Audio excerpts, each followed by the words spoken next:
Mari, jemaat yang dikasihi Tuhan, kita akan bersama-sama memperkatakan apa yang dimaksud dengan Pentakosta ketiga dan Mazmur 91. Apa yang dimaksud dengan Pentakosta ketiga? 1. Pentakosta ketiga adalah pencurahan Roh Kudus yang dahsyat di zaman ini, melebihi yang terjadi di Azusa Street. 2. Pentakosta ketiga akan mengakibatkan penuaian jiwa yang terbesar dan yang terakhir sebelum Tuhan Yesus datang kembali. 3. Pentakosta ketiga akan membangkitkan generasi Yeremia, yaitu anak-anak muda yang dipenuhi Roh Kudus, cinta mati-matian kepada Tuhan Yesus, tidak kompromi terhadap dosa, dan akan bergerak untuk memenangkan jiwa. 4. Pentakosta ketiga lahir di Indonesia dan bergerak ke bangsa-bangsa. Gerakan ini dari timur ke barat dan akan kembali ke Yerusalem. 5. Pentakosta ketiga akan memberikan kuasa untuk menyelesaikan amanat agung, dan setelah itu Tuhan Yesus akan datang kembali. Dan mari bersama kita sepakat dan percaya mendeklarasikan firman Tuhan yang tertulis dalam Mazmur 91. Dalam lindungan Allah, orang yang duduk dalam lindungan yang maha tinggi dan bermalam dalam naungan yang maha kuasa akan berkata kepada Tuhan, tempat perlindunganku dan kubu pertahananku, Allahku yang kupercayai. Sungguh, dialah yang akan melepaskan engkau dari jerat penangkap burung, dari penyakit sampar yang busuk. Dengan kepaknya ia akan menudungi engkau, di bawah sayapnya engkau akan berlindung. Kesetiaannya ialah perisai dan pagar tembok. Engkau tak usah takut terhadap kedahsyatan malam, terhadap panah yang terbang di waktu siang, terhadap penyakit sampar yang berjalan di dalam gelap, terhadap penyakit menular yang mengamuk di waktu petang. Walau 1.000 orang rebah di sisimu dan 10.000 di sebelah kananmu, tetapi itu tidak akan menimpamu. Engkau hanya menontonnya dengan matamu sendiri dan melihat pembalasan terhadap orang-orang fasik. Sebab Tuhan ialah tempat perlindunganmu, yang maha tinggi telah kau buat tempat perteduhanmu. Malapetaka tidak akan menimpa kamu, dan tulah tidak akan mendekat kepada kemahmu. Sebab malaikat-malaikatnya akan diperintahkannya kepadamu untuk menjaga engkau di segala jalanmu. Mereka akan menatang engkau di atas tangannya, supaya kakimu jangan terantuk kepada batu. Singa dan ular tedung akan kau langkahi. Engkau akan menginjak anak singa dan ular naga. Sungguh hatinya melekat kepadaku, maka aku akan meluputkannya. Aku akan membentenginya, sebab ia mengenal namaku. Bila ia berseru kepadaku, aku akan menjawab. Aku akan menyertai dia dalam kesesakan. Aku akan meluputkannya dan memuliakannya. Dengan panjang umur akan kukenyangkan dia, dan akan kuperlihatkan kepadanya keselamatan daripadaku. Haleluya! Amin. Sekali lagi yang percaya menerima keselamatan dari Tuhan, berikan tepuk tangan sorak-sorai bagi Raja segala Raja, saudara. Haleluya. Puji nama Tuhan. Shalom, saudara. Kita percaya, saudara, bahwa saat kita menyembah Tuhan, meninggikan nama Tuhan, Tuhan bertahta atas pujian umatnya. Amin, saudara. Kita percaya bahwa saat kita hari ini, kita mengangkat pujian kita bagi Tuhan, maka kita percaya terjadi kemenangan, bagi setiap kita. Yang percaya boleh katakan amin. Mari sama-sama kita berdoa saudara. Tuhan terima kasih Tuhan, kami ucap syukur Tuhan. Untuk apa yang kau perbuat dalam setiap kehidupan kami Tuhan. Kami tahu Tuhan kami punya Allah yang dahsyat dalam setiap kehidupan kami Tuhan. Saat kami mengangkat tangan kami, biar Tuhan turun tangan bagi setiap kehidupan kami Tuhan. Kami siap memuji, membesarkan nama-Mu Tuhan di tempat ini Tuhan. Yang siap menyembah Tuhan sama-sama kita katakan amin. Mau diberikan tepuk tangan sorak-sorai bagi Tuhan yang dahsyat saudara.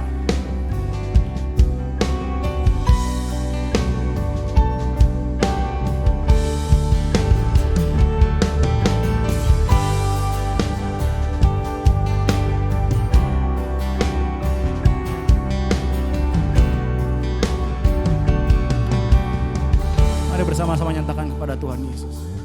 Oleh karena kemurahan Tuhan, ku ada sampai hari ini.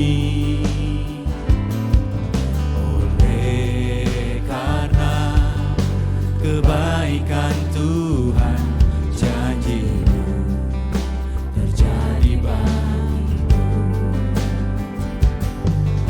Oleh karena kemurahan Tuhan, ku ada sampai hari ini.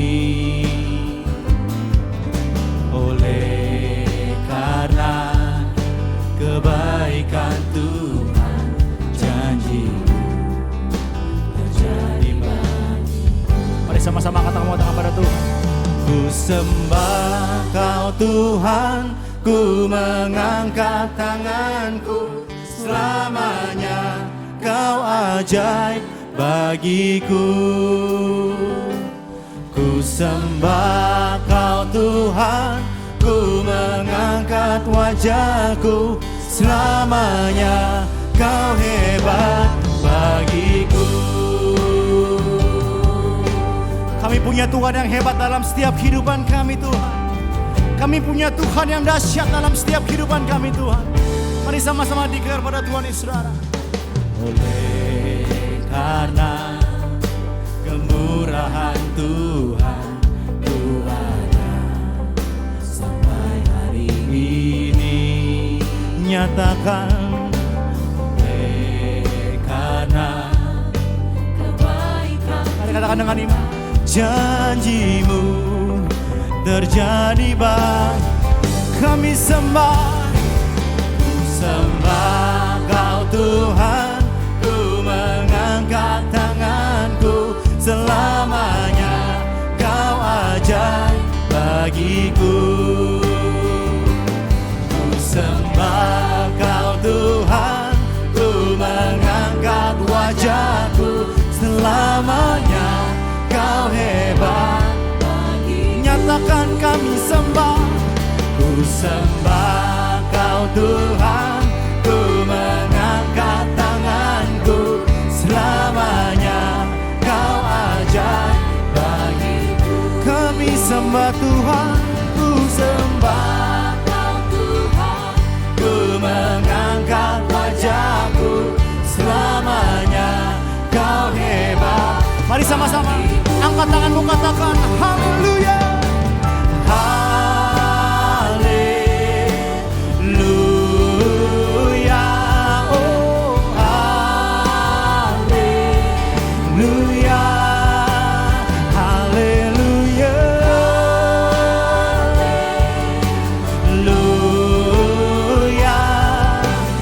haleluya. Nyatakan haleluya, haleluya,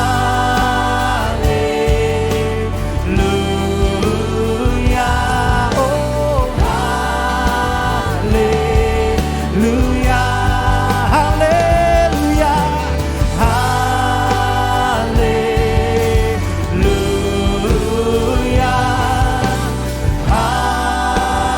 haleluya. Mari sama-sama katakan ku sembah. Ku sembah Kau Tuhan, come on. Selamanya kami punya Tuhan yang ajaib dalam setiap kehidupan kami Tuhan. Ku sembah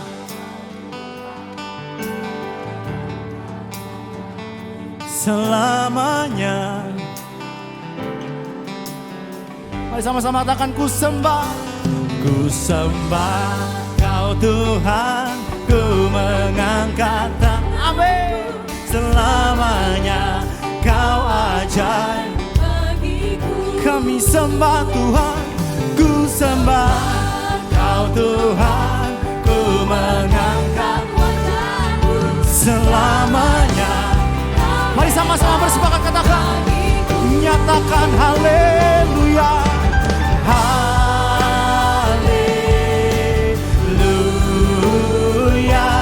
oh haleluya, haleluya, haleluya.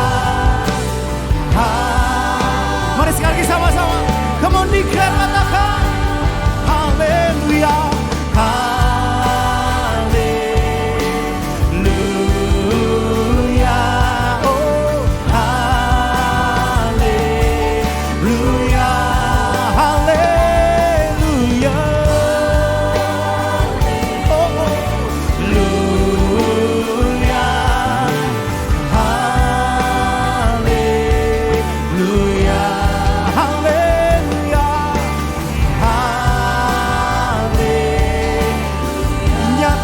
haleluya.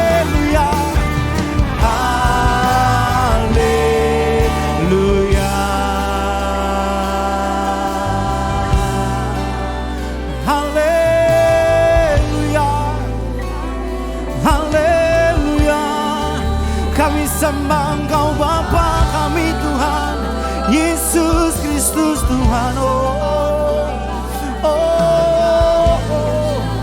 Yesus Tuhan, Yesus Tuhan. Haleluya. Yesus, haleluya. Korakamaya shekena. Haleluya,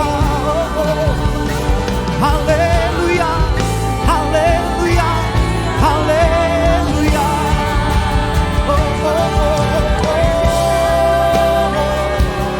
Koramaya takamaya shekena namo, herana nadamaya shekena namo.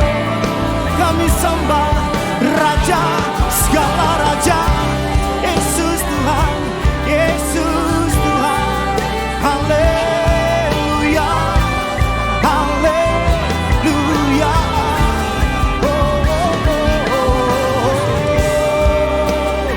Herabaya takamaya sekena nananamo, orata kabaya shakana nananamo. Yesus kami tinggikan, Engkau layak disembah Tuhan Yesus. Haleluya, haleluya. Haleluya, haleluya, Yesus ditinggikan.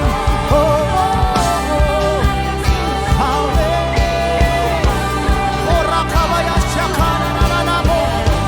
Engkau layak disembah, Engkau layak disembah. Yesus Tuhan, Yesus Tuhan, Yesus Tuhan, Yesus. Korabaya takabaya shekena nanamo. Koramaya takamaya shalalalalalalala. Koramaya ranananamaya shekena nanamo. Oh, ratakamaya shanananamo. Mari bangun rohmu sama-sama sembah Tuhan saudara. Keratakabaya shekena nananamo. Korakamaya shanananamo. Oh, herakabaya shenananamaya. Koramaya shanamaya ratakamaya shamaya rananana.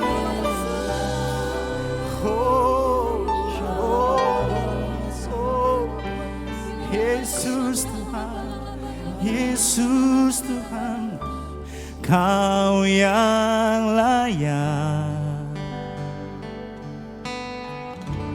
Kau yang layak. Amin.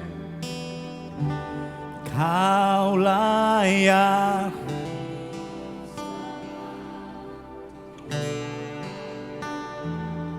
Dan kebenaran. Oh, Kau yang layak. Amin. Hanya Engkau Tuhan. Kau yang satu nama yang layak disembah. Kau layak sembah, ditinggikan untuk selamat. Mari bersama-sama saudara katakan, Kau yang layak Tuhan Yesus. Kau yang layak. Kau yang layak. Kau yang layak disembah di dalam roh dan kebenaran. Kau yang layak. Kau yang layak Tuhan. Kau yang layak. Hanya Yesus yang layak. Kau layak disembah, ditinggikan untuk selamanya. Mari bersama-sama katakan, Kau yang layak Tuhan. Kau yang layak. Kau yang layak.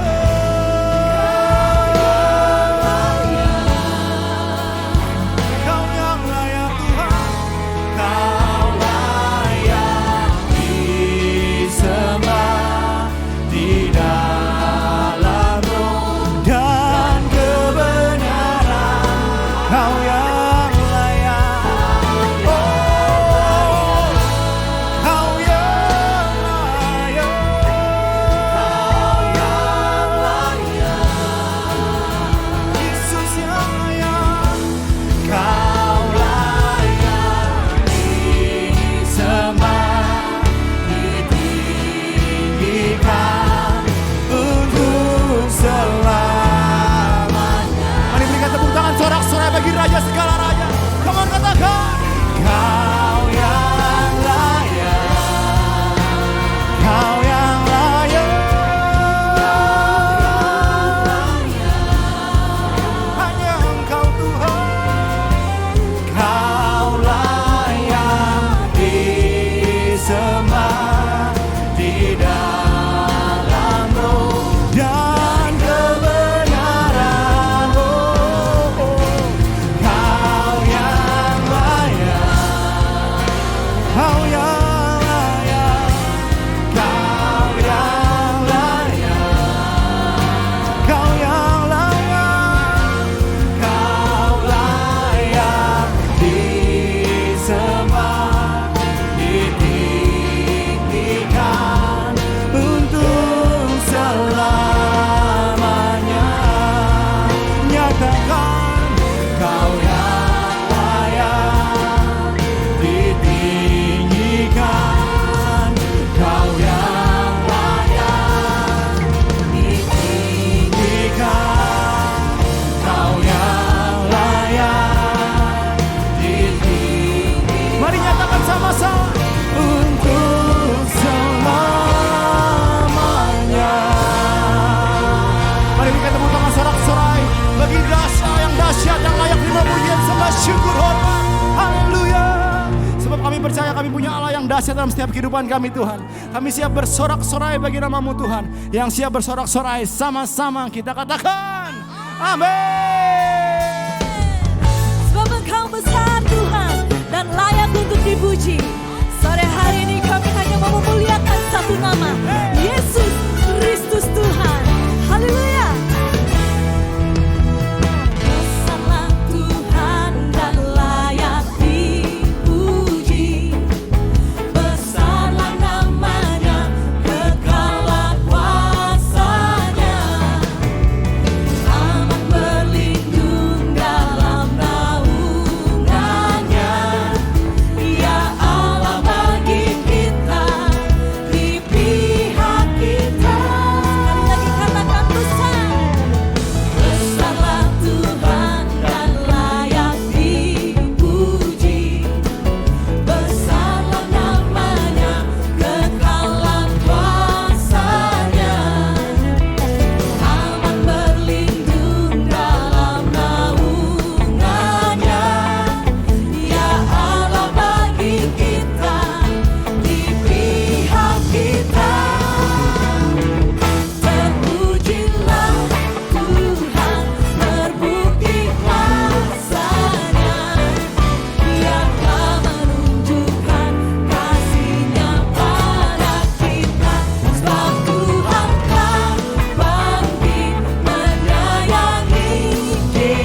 Dia telah menunjukkan kasih-Nya.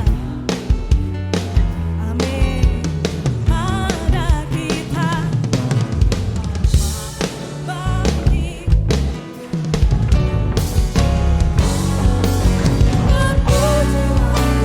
katakan terpuji namanya. Yesus Allah perkasa. Lebih hebat lagi. Terpujilah Tuhan, terbukti kuasa-Nya.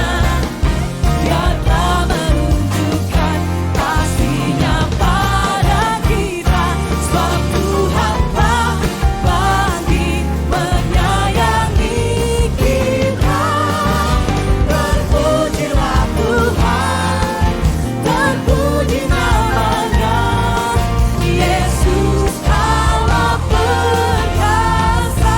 Terpuji, terpujilah Tuhan, terpuji namanya.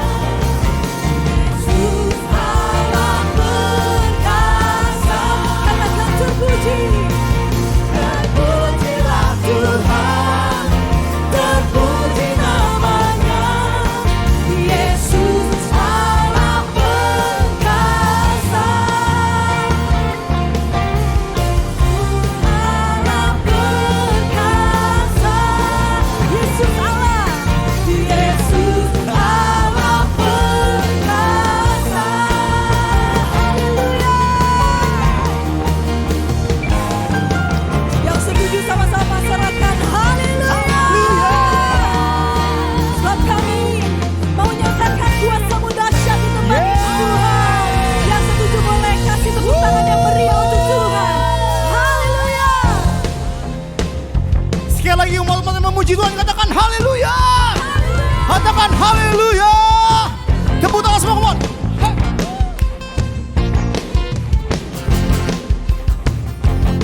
Kami memuji kebesaran-Mu di tempat ini Tuhan.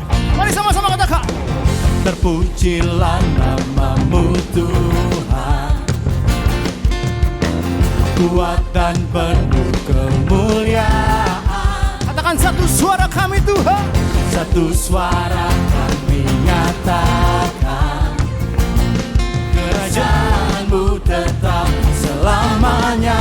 Terpujilah, oh oh, terpujilah nama-Mu Tuhan. Katakan Kau ajaib Tuhan, ajaib dan penuh keagungan. Satu hati kami nyatakan, kerajaan-Mu kekal selamanya. Mari yang percaya sama-sama katakan. Oh, oh, oh, oh, oh. 1, 2, 3, 4. Atas dunia yang menghancurkan kutuk dan membebaskan jiwa, kami bersorak, bertepuk tangan. Engkau Tuhan percaya dan meminta untuk selamanya. Yang percaya katakan amin. Terpujilah nama-Mu. Katakan Kau ajaib Tuhan dalam setiap kehidupan kami Tuhan. Ajaib dan pengagungan. Satu hati kami nyatakan. Amin. Kerajaan-Mu kekal selamanya. Saya mau dengar suara teriakannya sama-sama suarakan katakan. Oh, oh, oh. Come on. Engkaulah Raja atas dunia yang menghancurkan kutuk dan membebaskan jiwa, kami bersorak. Tepuk tangan semua, come on. Engkau Tuhan berjaya dan meminta untuk selalu. Engkaulah Raja atas dunia, amin, yang menghancurkan kutuk dan membebaskan jiwa, kami bertepuk tangan semua, come on. Bertepuk tangan, Engkau Tuhan percaya dan meminta untuk selalu.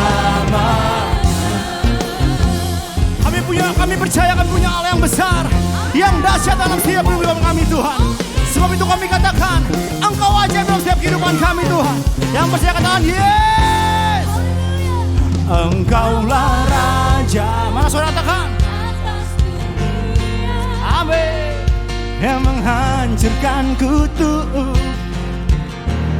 Tepuk tangan semua. Kami tepuk tangan semua. Hey, hey, hey, hey. Engkau Tuhan berjaya. Sekali lagi ya, come on. Engkaulah Raja atas dunia, yang menghancurkan kutuk dan membebaskan jiwa. Oh, Engkaulah Raja atas dunia, yang menghancurkan kutuk dan membebaskan jiwa. Kami bersorak. Engkau Tuhan berjaya dan meminta untuk selamanya. Hey! Yang percaya Tuhan dahsyat, Tuhan berkuasa atas hidupmu. Sama-sama berikan tepuk tangan, sorak-sorai bagi Raja. Katakan haleluya, sorakan haleluya. Tuhan kekal sampai selama-lamanya. Haleluya. Terima kasih Tuhan atas penyertaan dan lawatan-Mu Tuhan atas bangsa kami Indonesia. Kami bersyukur Tuhan Indonesia menjadi ketua ASEAN tahun 2023 ini. Indonesia membawa dampak dan berkat bagi negara-negara di ASEAN, bahkan sampai ke bangsa-bangsa. Dan saat ini kami sepakat berdoa memasuki tahun politik 2024. Tuhan lepaskan kedamaian dan keamanan atas bangsa kami dan terpilih presiden yang nasionalis dan toleransi yang membawa Indonesia maju dan kuat. Terima kasih Tuhan. Tuhan Kau juga memberkati dan mengurapi presiden kami Pak Jokowi dan wakilnya Pak Maruf Amin beserta para menteri dan pejabat pemerintahan pusat dan daerah. Kiranya para pemimpin bangsa kami unity, satu hati, satu tujuan, membawa Indonesia maju dan menjaga ekonomi tetap stabil dan menang atas krisis global dalam nama Tuhan Yesus. Terima kasih Tuhan. Kami juga berdoa untuk gembala sidang kami Pak Niko. Kiranya Tuhan memberikan kesehatan, perlindungan, hikmat dan pewahyuan yang baru. Tutup bungkus hamba-Mu beserta keluarga besarnya dengan kuasa darah Yesus. Pakai hamba-Mu di bangsa kami dan bangsa-bangsa menjadi pembawa api Pentakosta yang ketiga sampai amanat agung Tuhan Yesus selesai. Tuhan Kau juga memberkati gembala CK7 kami Pak Dr. Yanto. Kiranya Tuhan menyertai dan menuntun pengembalaannya di CK7. Tuhan berikan hikmat, kesehatan, kekuatan pada hamba-Mu dan seluruh keluarga besar hamba-Mu ada dalam perlindungan Tuhan. Terima kasih Tuhan. Kami juga berdoa untuk generasi Yeremia. Bangkit generasi Yeremia dan jadilah pemenang.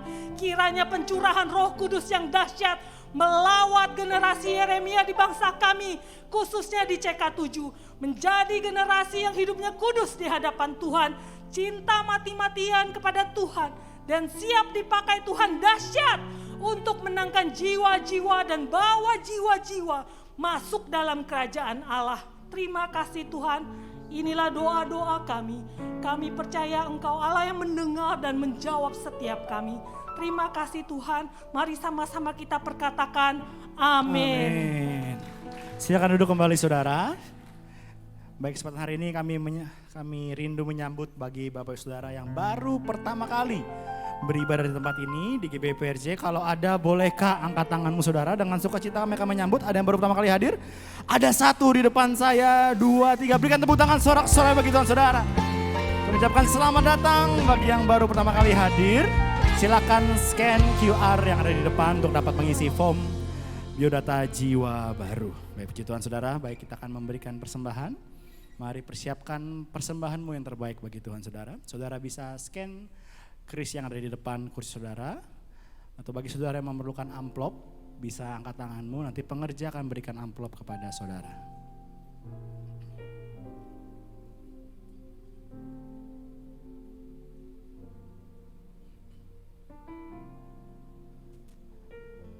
Baik, kalau sudah memberikan persembahan saudara, dengan hormat saya undang kita sekali lagi untuk sama-sama bangkit berdiri saudara. Mari kita bangkit berdiri, kita akan berdoa untuk persembahan kita pada hari ini.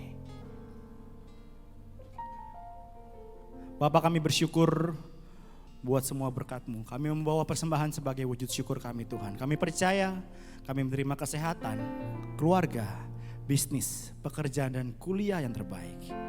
Ini adalah waktu memberi persembahan di dalam nama Tuhan Yesus Kristus.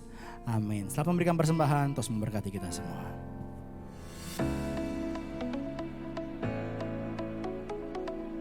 Shalom. Berikut kami sampaikan beberapa pengumuman. Ibadah Raya Onsite hari Minggu tanggal 12 Februari 2023 pukul 9 dan 11.30 waktu Indonesia Barat dilayani oleh PDM Tersia Cynthia Tirta Direja SH. Pukul 16.30 waktu Indonesia Barat dilayani oleh Pendeta Leonardo Syamsuri MBM TH. Ibadah Raya Onsite disertai dengan ibadah onsite pemuda dan anak, yaitu King's Kid, ibadah anak berkebutuhan khusus, Little Blessing Toddler, sekolah minggu, Joshua Generation Kids Church English Service, Junior Church Indonesian Service, 316 Youth English Service, dan 2 PM Young Professional and Couples.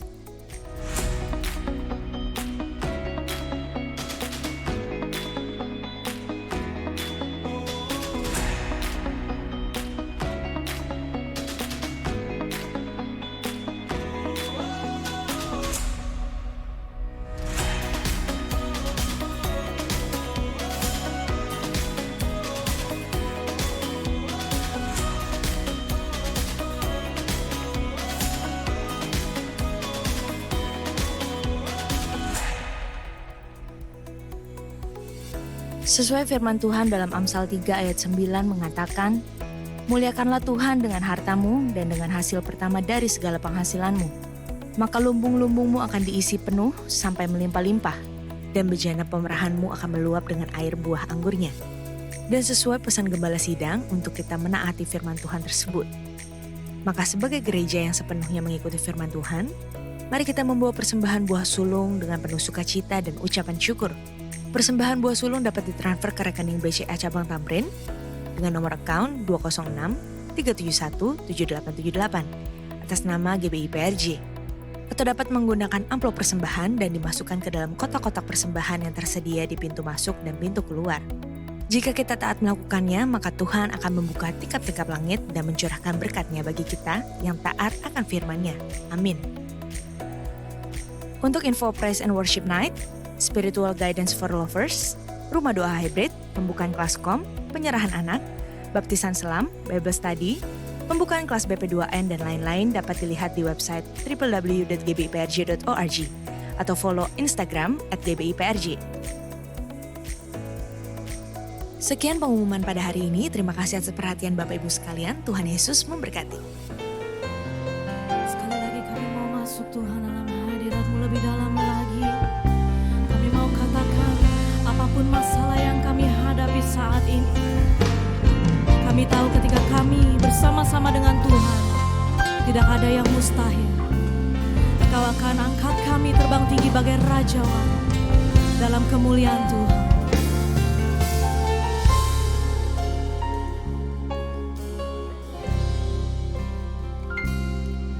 Hanya kepadanya ku kan berlari di saat ku bimbang dalam hidupku, yang aku percaya dalam hadirat-Nya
Walau ku melangkah dalam tekanan, badai pencobaan datang menghadap, yang aku percaya dalam hadiratnya ada kekuatan yang baru.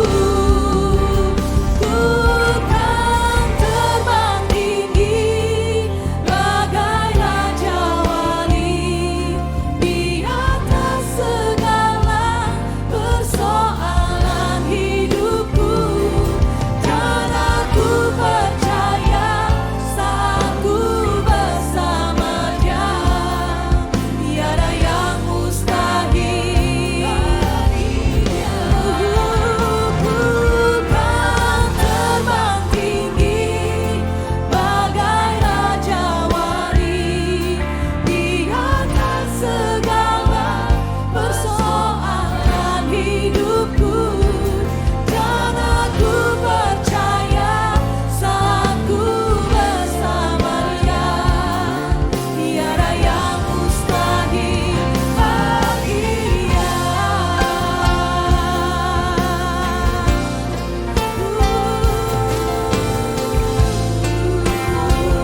mustahil bagi Tuhan. Sekali lagi saudara. Ku kan terbang tinggi. Amin. Di atas.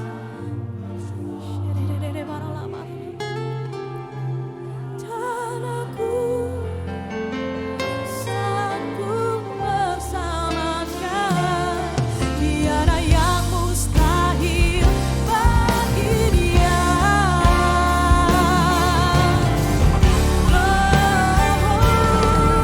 Kami terbang bagai raja wali di atas segala persoalan hidupku, dan aku percaya saat ku bersama Dia, tiada yang mustahil bagi Dia.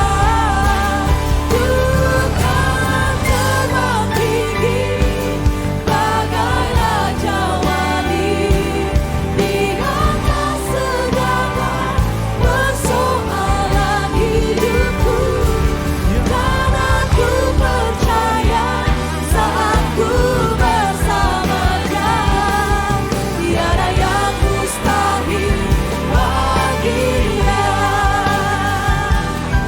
Tiada yang mustahil bagi Dia. Tiada yang mustahil bagi Dia.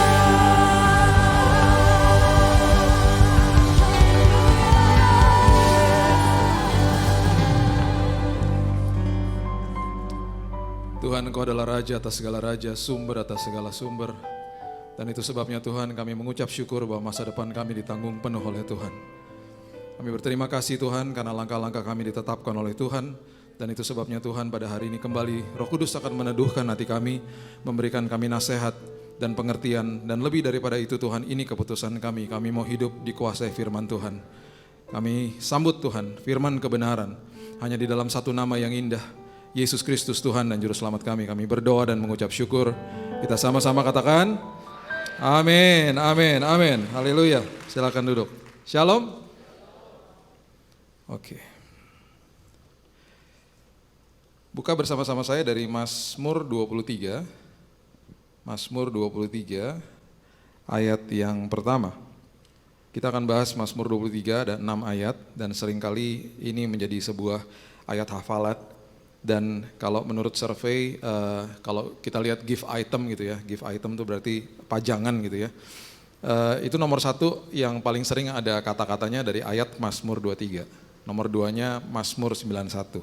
Jadi udah kebiasaan dengar dan akhirnya mungkin belum dihidupi gitu ya. Jadi ada satu kisah di mana seorang hamba Tuhan dan seorang aktor, mereka datang ke malam dana gitu, malam dana sebuah yayasan. Dan kemudian setelah acara dimulai, kemudian di tengah-tengah acara si aktor disuruh maju ke depan, disuruh membacakan Mazmur 23. Waktu dia bacakan Mazmur 23 dengan gaya actingnya dia, akhirnya dengan intonasi yang luar biasa, semua hadirin tepuk tangan karena baguslah cara bacainnya. Di ujung daripada acara itu si gembala sidang atau pendetanya disuruh maju ke depan, disuruh berdoa, doa berkat, dan kemudian disuruh juga membacakan Mazmur 23 menutup karena memang temanya Mazmur 23. Waktu dia bacakan tidak ada satupun hadirin yang tepuk tangan karena semuanya menangis. Jadi yang satu membaca karena hafal, yang satu membaca karena menghidupinya, dan orang-orang merasakan dan tergugah hatinya. Mazmur 23 ditulis sama seorang karakter ya. Kalau saya bilang karakter yang merupakan pahlawan yang dari muda sudah diurapi sekitar umur 13-15 tahun. Dia menunggu sekitar 15 tahun lagi sampai jadi raja. Dan kira-kira di umur 19 tahun seorang bocah ini yang bernama Daud disuruh membawa roti sama keju ke lembah Tarbantin atau lembah Elah, di mana Goliat sedang menantang bangsa Israel. Isi tantangannya adalah saya nggak mau perang terbuka, saya minta duel aja satu sama satu. Nah kalau kamu kalah, Kamu harus nyembah saya, itu berarti jadi budaknya saya. Kamu dan keluargamu. Jadi tantangannya cukup mengerikan sih. Itu sebabnya Alkitab mencatat Raja Saul pun cemas. Cemas. Nah, nun jauh di sana, Tuhan membangkitkan dan membangunkan seorang bocah 19 tahun yang hidupnya udah biasa dikuasai firman. Dan orang yang hidupnya dikuasai firman itu adalah orang yang biasa bergaul karib dengan Tuhan dan memang nggak banyak orang lihat. Dia biasa ada di padang belantara memuji Tuhan, intim dengan Tuhan. Dan satu hari ketika ada sebuah tantangan, ada sebuah attack atau sebuah serbuan kepada bangsa pilihan Tuhan.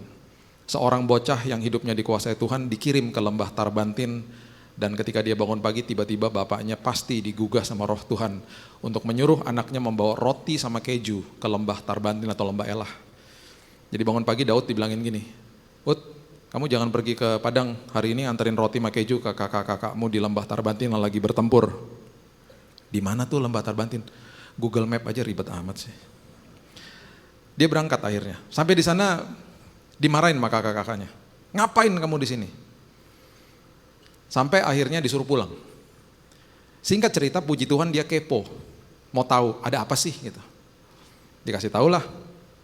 "Oh, kita lagi ditantang nih sama Goliat." Dia lihat dari jauh gitu ya. Dia lihat dari jauh, kemudian dia mengeluarkan kalimat ini, nanti Bapak Ibu baca sendiri di rumah ya, 1 Samuel 17 ayat 26. Artinya dalam bahasa Indonesia sehari-hari itu kira-kira gini. Dia ngomong gini, "Loh, kita kan bangsa bersunat, dia kan enggak. Ya kita pasti menang lah." Itu isinya gitu sebenarnya. Bangsa bersunat adalah bangsa yang memiliki hadirat, penyertaan, dan urapan Tuhan. Itu artinya. Semua perjanjian lama serba fisik, Bapak Ibu ya, kalau baca serba fisik. Ya, jadi yang sakral itu bait Allah. Nah, waktu masuk perjanjian baru harus kita harus bisa pisahkan.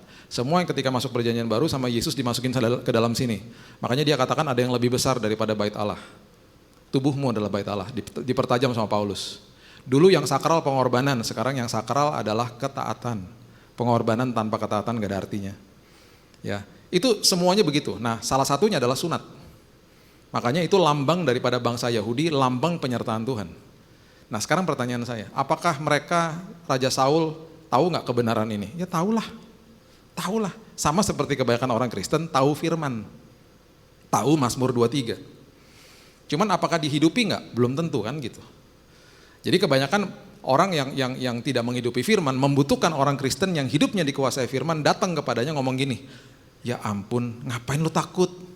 Kan firman Tuhan mengatakan begini gitu." Terus orang yang hidupnya tidak dikuasai firman ngomong gini, "Iya sih, tapi kenapa ya pas lu ngomong beda ya gitu ya?" Emang beda, karena yang ngomong tuh orang yang dikuasai firman gitu. Nah itu Daud ngomong gitu. Dengan kata lain dia ngomong gini lah, kira-kira gini, lu ngirim pasukan yang paling ceking pun lawan Goliat, lu menang. Kok lu takut sih? Apa yang bisa diperbuat orang itu yang tidak bersunat? Isinya begitu. Singkat cerita, kalimat ini dibawa ke raja. Dan pastinya ketika prajurit ini membawa ke raja ya, Alkitab tidak mendokumentasikan conversation mereka. Tetapi kan pasti ngomong gini, "Raja, itu ada bocah bawa roti." Ngomongnya, katanya kan kita bangsa bersunat. Benar kan raja ya? Emang benar, mereka juga tahu. Pasti raja ngomong gini, "Emang iya sih, cuman raja denger deh. Caranya dia ngomong beda loh raja. Denger deh, mau gak saya suruh ke sini?"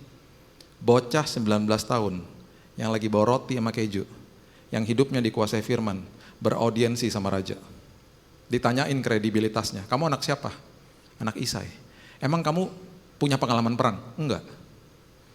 Diomongin terus akhirnya dia ngomong gini, "Raja, saya udah biasa merobek rahang singa sama beruang. Itu adalah makhluk-makhluk yang tidak bersunat. Goliat sama aja, gak bersunat juga. Bentuknya aja beda. Bagi saya prinsipnya sama, semua yang gak bersunat kalah pasti." Dikasih baju perang mau gak? Dia bilang apa? "Saya gak perlu baju perang, berat." Dia bawa 5 batu, umban, selepetan, tas kecil buat batunya sama tongkat. Diketawain sama Goliat. Pasti diketawain juga sama kakak-kakaknya. Tetapi di dalam benaknya apa? Apapun yang kecil, kalau bermitra sama Tuhan jadi perkara besar. Itu yang dia maju dengan itu. Jadi kalau hari ini kita semuanya hanya punya dengkul untuk berdoa sama air mata, Ketika itu bermitra sama Tuhan jadi perkara besar. Kita sudah tahu ujungnya, mati gue lihat, mati. Bocah ini yang akhirnya menjadi raja, dia yang menulis Mazmur 23. Itu sebabnya di awal dia tulis begini, Mazmur Daud, Tuhan adalah gembalaku, takkan kekurangan aku. Takkan kekurangan aku itu dalamnya luar biasa. Banyak kalimat-kalimat di perjanjian lama, yaitu kalimat-kalimat yang merupakan metafor yang menggambarkan tentang apa yang akan diajarkan sama Yesus. Dan juga banyak kalimat-kalimat Daud itu mesianik. Mesianik berarti akan diajarkan kembali sama Yesus dengan lebih tajam. Salah satunya, takkan kekurangan aku tuh jangan selalu berpikir, oh berarti gak akan kekurangan uang. Bukan, uang tuh sekunder. Takkan kekurangan sesuatu yang ada di dalam yang tidak terlihat manusia. Damai sejahtera, sukacita, hikmat, pengharapan. Itu lebih penting daripada yang terlihat di luar.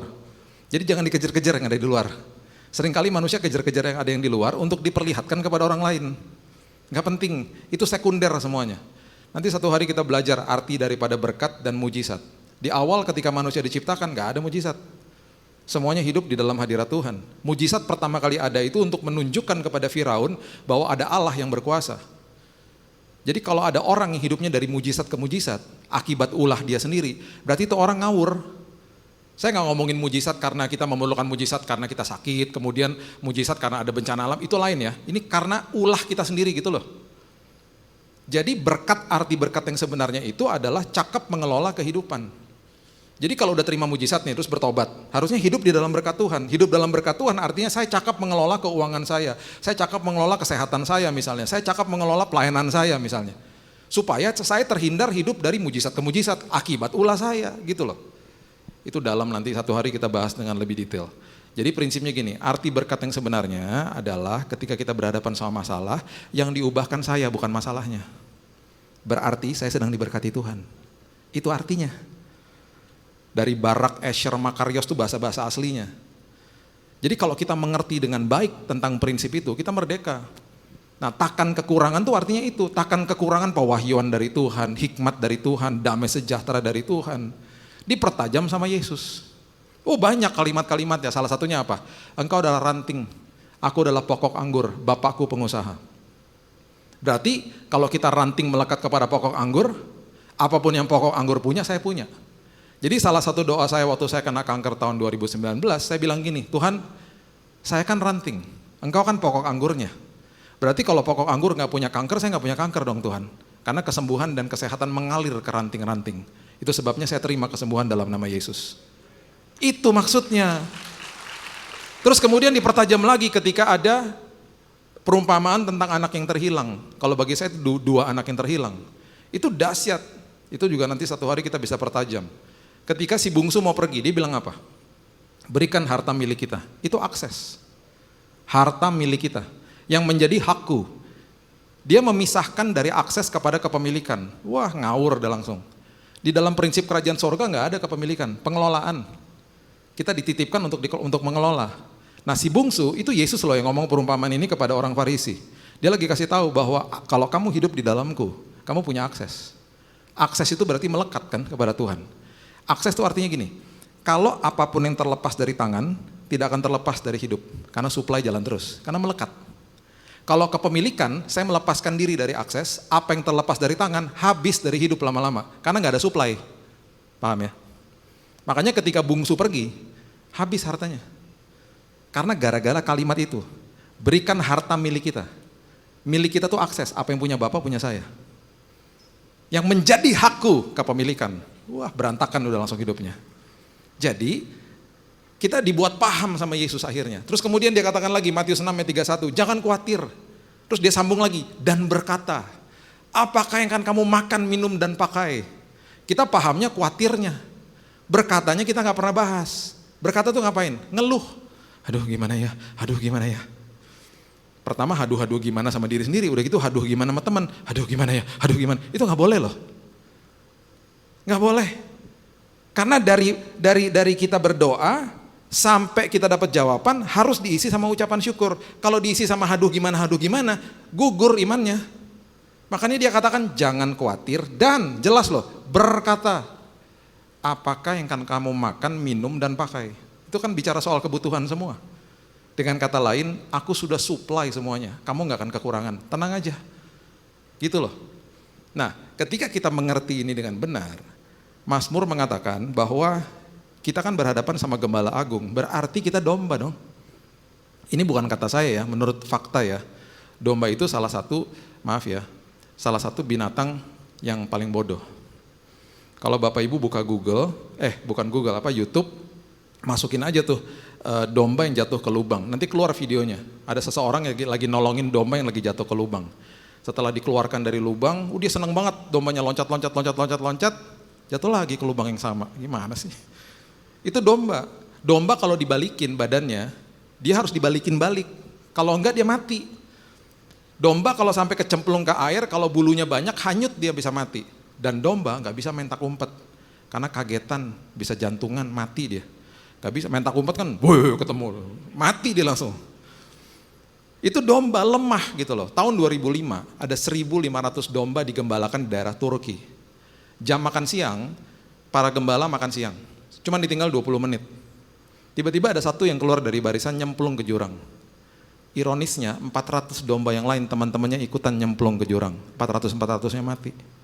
Cuman ditinggal 20 menit loh. Jadi itu yang Alkitab mau gambarkan, di luar dia kita nggak bisa ngapa-ngapain. Tapi melekat kepada Gembala Agung, kita luar biasa. Kita nggak akan kekurangan apapun. Nyatakan dengan iman, deklarasi dengan iman, hari lepas hari. Nah, ayat yang kedua, Mazmur 23 ayat yang kedua adalah jantung daripada Mazmur 23. Kalau kita nggak ngerti ayat yang kedua, kita tidak akan ngerti Mazmur 23.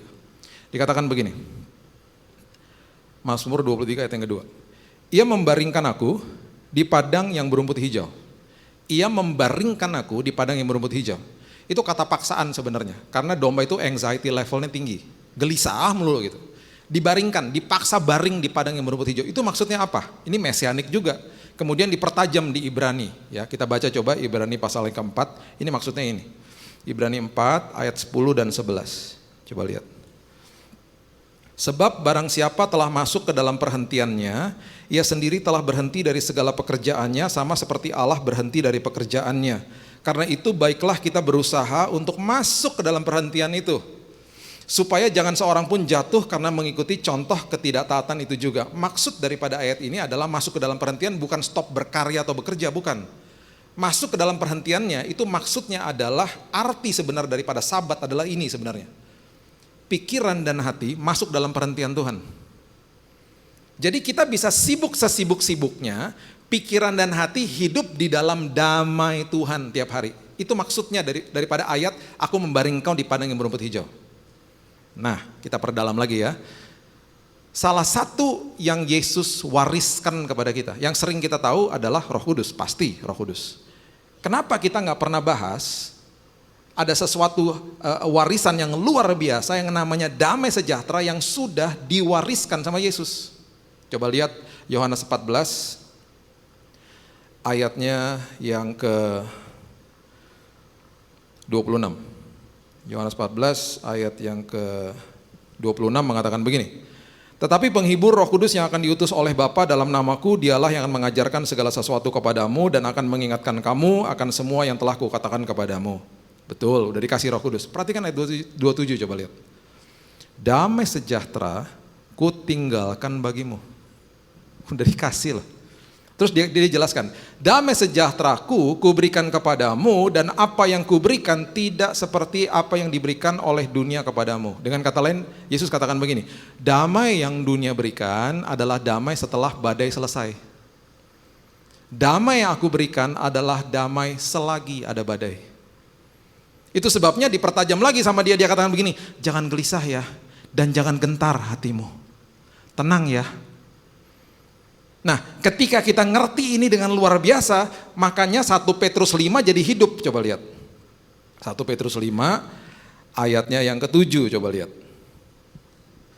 Ini doa saya nih, pagi-pagi nih. Saya serah terima sama Tuhan tuh ayat ini. Ya, dikatakan begini, serahkanlah segala kekhawatiranmu kepadanya sebab ia yang memelihara kamu.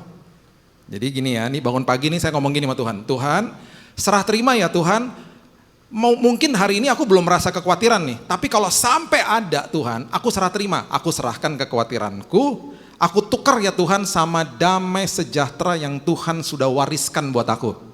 Kenapa itu penting? Kenapa itu sangat penting? Karena ayat berikutnya mengatakan begini, ayat 8. Sadarlah dan berjaga-jagalah, lawanmu si iblis berjalan keliling. Kalau saya bisa tambahin, berjalan keliling tiap hari. Sama seperti singa, bukan singa. Seperti singa berarti dia belaga jadi singa, belaga nakut-nakutin kita, terus dia belaga-belaga nakutin, ya. Karena dia udah gak punya kuasa di atas kita sebenarnya. Yang mengaum-ngaum mencari orang yang dapat ditelan sama apa? Ditelan sama kebohongannya. Nah, karena Alkitab mengatakan dapat ditelan, ada orang yang dapat ditelan, berarti ada orang-orang yang tidak dapat ditelan sama kebohongan iblis. Siapa? Jemaat GBPRJ. Kenapa nggak dapat ditelan sama kebohongan iblis? Karena tiap pagi sebelum mulai hari ngomong gini, Tuhan, aku serahkan ya semua kekhawatiranku kepadamu. Tukar ya Tuhan sama damai sejahtera. Aku mau dibaringkan di padang yang berumput hijau, supaya pikiran dan hatiku masuk ke dalam damai Tuhan. Aku akan sibuk loh Tuhan hari ini, tapi pikiran dan hatiku masuk dalam perhentian Tuhan. Aku gak akan khawatir hari ini, aku gak akan gelisah, aku gak akan takut, karena damai dan sukacita melingkupi hidupku. Karena itu aku lakukan Tuhan, apapun kebohongan iblis hari ini. Dia hakimi aku lah, dia katakan aku gak layak lah, dia katakan aku dikutuk lah, dia katakan dia ingatkan sama masa lalu kah, apapun yang dilakukan tidak akan mempan Tuhan. Aku sudah dilayakkan ribuan tahun yang lalu, hari ini aku hidup taat karena aku sudah dilayakkan, bukan untuk dilayakkan. Beda. Jadi kalau mulai doa jangan gini, Tuhan layakkan aku Tuhan, udah dilayakkan. Jadi kalau mulai doa, Tuhan terima kasih bahwa aku sudah dilayakkan. Gitu. Jadi itu maksudnya. Jadi yang Daud tulis itu luar biasa. Setelah itu baru dia mulai. Ayat yang kedua disambung begini, coba lihat. Setelah dibaringkan di padang yang berumput hijau, ia membimbing aku ke air yang tenang. Jadi kalau aku masuk dalam perhentian Tuhan, aku jadi manusia pribadi yang tenang. Kalau aku tenang, ayat yang ketiga, nyambung lagi ayat yang ketiga, segar. Coba lihat ayat 3. Mazmur 23 ayat 3. Ia menyegarkan jiwaku. Masuk ke dalam damai sejahtera Tuhan akan mengakibatkan hidup kita tenang. Hidup kita tenang, kita segar. Kalau kita segar, perhatikan ayat bagian berikut ini. Ia menuntun aku di jalan yang benar oleh karena namanya. Kita mengambil keputusan benar tiap hari. Baik sama benar beda loh Bapak Ibu ya. Baik belum tentu benar, benar udah pasti membawa kebaikan. Saya tinggal nggak jauh dari sini di Cempaka Putih.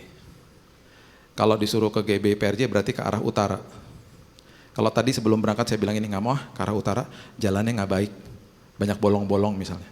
Ke arah selatan aja, karena baru diaspal. Kalau ke arah selatan, nyampe nggak ke sini? Nggak. Nyampe ke GB yang beda dari sana. Tapi kalau saya bilang gini, walaupun jalannya nggak baik, tapi yang benar ke arah utara, nyampe nggak? Nyampe. Di dalam kebenaran pasti membawa kebaikan. Di dalam kebaikan belum tentu benar. Jadi minta hikmat sama Tuhan, aku harus ambil keputusan yang benar tiap hari. Dan seringkali keputusan yang benar gak enak. Keputusan yang benar seringkali tidak nyaman, tapi akan membawa kebaikan bagi kita. Itu maksudnya. Nah, ketika kita mengerti ini dengan baik dan benar, kalau saya tenang, kemudian saya segar, saya jadi contoh bagi banyak orang. Makanya firman Tuhan mengatakan apa? Engkau seperti pohon yang ditanam di tepi aliran air. Berbuah pada musimnya, daunnya tidak akan layu. Apapun yang diperbuatmu berhasil. Daunnya tidak akan layu. Saya hidup di negara 4 musim selama 13 tahun. Berarti 13 kali saya mengalami musim gugur. Kenapa ada musim gugur? Karena pohonnya stop nutrisi ke ranting-ranting. Itu kan gak sama-sama firman Tuhan berarti memang. Nutrisinya di stop karena dia harus simpen energinya buat masuk ke musim dingin. Makanya terjadi musim gugur, daun pada rontok. Kota mengeluarkan uang banyak untuk bersihin daripada daun-daun yang berserakan di mana-mana. Dan kelihatannya jelek pohonnya. Kan mahkotanya pohon kan daun, sama seperti manusia mahkotanya rambutnya. Langsung jadi sedih saya kalau ngomong itu. Sampai-sampai kalau baca ayat firman Tuhan, kau tidak akan membiarkan sehelai rambut pun jatuh. Kenapa terjadi sama saya Tuhan? Rambut yang almarhum dipanggil Tuhan. Nanti setelah lewatin musim dingin, masuk musim apa? Semi. Nutrisi dikirim balik ke ranting-ranting, tumbuh daun-daun yang baru. Firman Tuhan katakan apa? Kalau pohon yang di dalam dunia musim berganti, dia ngikutin musimnya, dia berganti juga. Anak-anak Tuhan musim berganti, daunnya tidak akan layu. Kenapa? Semangatnya terus ada, damai sejahteranya terus ada, kemuliaan Tuhan terus dipancarkan. Itu maksudnya. Makanya waktu saya sakit, WhatsApp sama teman saya, dia bilang, Bill, lu divonis mati 3 bulan, kok lu semangat banget gitu di WhatsApp. Dia bukan orang percaya. Iyalah, karena gue punya damai dari Tuhan. Nah gimana tuh dapat damai seperti begitu, dia ngomong gitu. Ya lu berdoalah sama Tuhan gue, sama Yesus gue. Oh ya gue mau. Tapi lu jangan minta-minta, itu namanya eksploitasi. Percaya dulu sama dia. Pintar ya saya. Enak aja. Lu percaya dulu sama dia. Itu hikmat Tuhan. Oh gitu, percayanya gimana? Terima dia sebagai juru selamat. Kesempatan bagi saya menginjil lewat WhatsApp. Oke. Nanti malam berarti gue terima dia dulu ya. Iya, lo percaya pokoknya sama dia. Iya nih, gue capek, hidup gue gak pernah ada damai. Sementara lo divonis mati kok ada damainya. Gue rasa kayaknya rugi banget hidup gue. Gak sampai 12 jam WhatsApp masuk lagi pagi-pagi. Bill, gue tadi pagi mimpi ketemu sama Yesus lo. Gue bangun pagi dengan damai yang gue gak pernah rasakan sebelumnya. Gue cuma mau kasih tahu hari ini gue percaya sama Yesus lo. Dia bilang gitu. Nanti gue doain lo pulang. Kalau lo udah pulang gue minta didoain. Waktu saya pulang dia didoain, sampai hari ini dia menjadi orang percaya. Tadi sebelum saya kesini dia WhatsAppin saya, lo pelayanan di mana hari ini? Ya, masih orang percaya, cinta sama Tuhan. Kenapa? Selagi musim berganti, daun tidak layu. Itu maksudnya. Jadi besok pagi kalau bangun, Tuhan, aku serahkan semua kekhawatiranku kepadamu ya Tuhan. Tukar dengan damai sejahtera. Supaya daunku tidak layu Tuhan. Nah setelah itu kita ngerti, baru kita ngerti ayat 4, itu ayat paling mengerikan, ayat 4 soalnya. Coba lihat. Firman Tuhan katakan begini. Sekalipun aku berjalan dalam lembah kekelaman, aku tidak takut bahaya. Sebab engkau besertaku, gadamu, gada itu untuk mukul musuh, mukul serigala gitu ya. Dan tongkatmu, tongkat itu menggait domba yang sedang keluar jalur. Itulah yang menghibur aku. Nah kalau kita baca dalam bahasa Inggrisnya lebih dahsyat lagi, though I walk through. Wah, berarti kita cuma lewat. Lembah gelap itu cuma dilewatin, kita nggak akan ada di situ.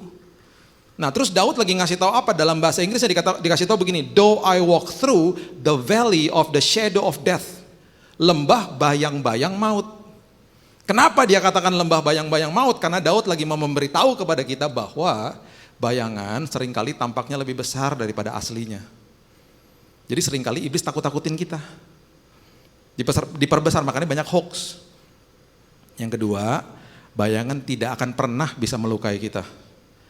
Gak akan ada berita di koran bilang begini, bapak-bapak meninggal karena ditabrak bayangan truk, gak ada.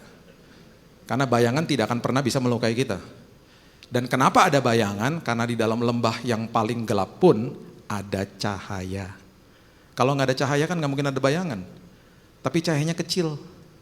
Karena firman Tuhan pelita bukan lampu sorot. Itu sebabnya kalau kita berjalan dengan pelita, kita aman dan nyaman. Walaupun hanya bisa lihat selangkah demi selangkah. Tapi kita berjalan bersama sumber atas segala sumber, raja atas segala raja. Yang ujungnya pasti aman dan nyaman berjalan bersama dia. Itu yang Daud maksudkan. Gak usah takut. Udah tenang aja. Yang penting kamu udah serahkan kekhawatiranmu kepadaku. Yang penting kamu udah tenang, kamu udah segar, kamu tenang ambil keputusan yang benar. Lagi melewati sebuah ujian, pergumulan hidup, kamu cuma lewat. Dan kamu lewat digandeng lagi sama Tuhan. Udah tenang aja. Dan kemudian di ayat yang kelima dia katakan begini. Engkau menyediakan hidangan bagiku di hadapan lawanku. Engkau mengurapi kepalaku dengan minyak, pialaku penuh melimpah. Engkau menyediakan hidangan bagiku di lawanku tuh sebenarnya sebuah pelecehan kepada lawan sebenarnya, kepada musuh. Bisa bayangkan lagi ada musuh, Tuhan menyiapkan sebuah hidangan besar, tamunya cuma kita. Itu berarti secara rohani, secara spiritual dan jasmani, kita segar ketika berhadapan sama masalah. Berarti secara jasmani saya nggak akan stres. Saya bisa makan, saya bisa tidur bahkan. Karena ada hidangan di hadapan saya, disiapkan sama Tuhan. Saya bisa makan, itu maksudnya itu. Waktu manusia pertama kali jatuh dalam dosa, manusia kan dibilang begini, jangan makan buah itu ya, kalau enggak you will surely die.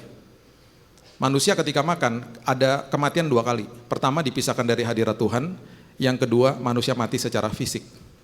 Penebusan Kristus adalah penebusan yang melewati 2 fase kematian. Fase kematian pertama yang Yesus alami adalah dia dipisahkan dari hadirat Bapa. Makanya dia teriak, "Why have you forsaken me?" Kenapa kau tinggalkan aku? Itu kematian fase pertama. Dia mengalami proses hematohidrosis, peluh bercampur darah, stres yang paling akut. Kenapa dia alami stres yang paling akut? Supaya hari ini kita nggak perlu ngalamin itu. Supaya hari ini kita tidak akan pernah dipisahkan dari hadirat Bapa. Jadi jangan pernah bilang, aku nggak rasakan hadirat Tuhan, salah sendiri. Karena hadirat Tuhan nggak bisa dirasakan pakai emosi. Hadirat Tuhan dirasakan lewat iman. Sesekali emosi kita tersentuh. Tetapi kalau emosi tidak tersentuh, bukannya berarti Tuhan tidak ada. Tuhan selalu hadir, tidak pernah tidak. Itu maksudnya. Jadi mau apapun lawan di depan kita, Tuhan tidak pernah tidak hadir. Makanya ketika murid-murid masuk ke dalam perahu dan kemudian Yesus tidur, sebelum dia tidur dia bilang apa? Marilah kita bertolak ke seberang. Itu firman loh. Marilah kita bertolak ke seberang tuh artinya kita pasti sampai ke seberang dengan selamat. Karena Yesus yang mengucapkan. Dia tahu gak akan ada badai? Tahu lah, makanya dia tidur. Dibangunin sama murid-muridnya kan? Harusnya jangan dibangunin. Kalau gak dibangunin sampai gak ke seberang dengan selamat? Sampailah, walaupun ombak menyembur masuk. Makanya waktu dia akhirnya hentikan badainya, di ujung kalimat itu dia ngomong apa? Kenapa kamu begitu takut? Terus dia tegur lagi, dia ngomong apa? Kenapa kamu tidak percaya? Itu loh kalimat itu yang dia keluar. Dia gak pernah waktu bangun terus menghardik badai, habis selesai badainya reda dia ngomong gini, aduh makasih ya bangunin aku, hampir mati loh kita. Emang dia ngomong gitu? Enggak, aduh hampir loh, aduh terima kasih ya, aku tidur nyenyak banget tadi, saking kecapean. Enggak, dia gak ngomong gitu.